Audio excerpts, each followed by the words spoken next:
कृष्ण बिहारी नूर का एक शेर है कि चाहे सोने की फ्रेम में जड़ दो, चाहे सोने की फ्रेम में जड़ दो, आईना झूठ बोलता ही नहीं, आईना झूठ बोलता ही नहीं। तो मैं बात करना चाहता हूँ गोदी मीडिया की। गोदी मीडिया का एक पत्रकार, एक पत्तलकार, गोदी मीडिया का एक पत्तलकार, पत्रकार आप कह सकते हैं, मैं तो पत्तलकार कहता हूँ। गोदी मीडिया का एक पत्तलकार सुमित अवस्थी, उसने खुद कहा, उसने कबूल किया कि जो ये गोदी मीडिया है उसको गोदी मीडिया क्यों कहते हैं। इसीलिए मैंने कहा कि कृष्ण बिहारी का शेर मुझे याद आ रहा है कि चाहे सोने की फ्रेम में जड़ दो, चाहे सोने की फ्रेम में जड़ दो, आईना झूठ बोलता ही नहीं।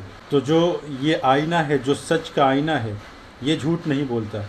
किसी न किसी दिन लोगों को स्वीकार करना पड़ेगा, किसी न किसी दिन लोगों को मानना पड़ेगा कि सच क्या है और झूठ क्या है। तो एक गोदी मीडिया के पत्तलकार ने मान लिया, आखिर सुमित अवस्थी ने मान लिया कि गोदी मीडिया क्यों कहते हैं। तो उसने बताया कि हमें गोदी मीडिया इसलिए कहा जाता है क्योंकि हमारे ऊपर प्रेशर होता है कि सच को झूठ बोलने का और झूठ को सच साबित करने का प्रेशर होता है।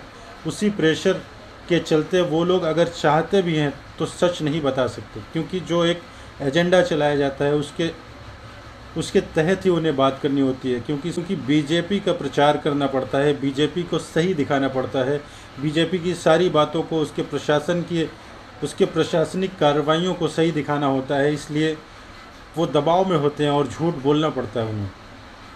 बीजेपी का गुणगान करना पड़ता है, सत्ता का गुणगान करना पड़ता है, चाटुकारी करनी पड़ती है, चाटुकारिता करनी पड़ती है। इसलिए गोदी मीडिया के एक सिपह सालार ने खुद बता दिया कि गोदी मीडिया उन्हें क्यों कहा जाता है।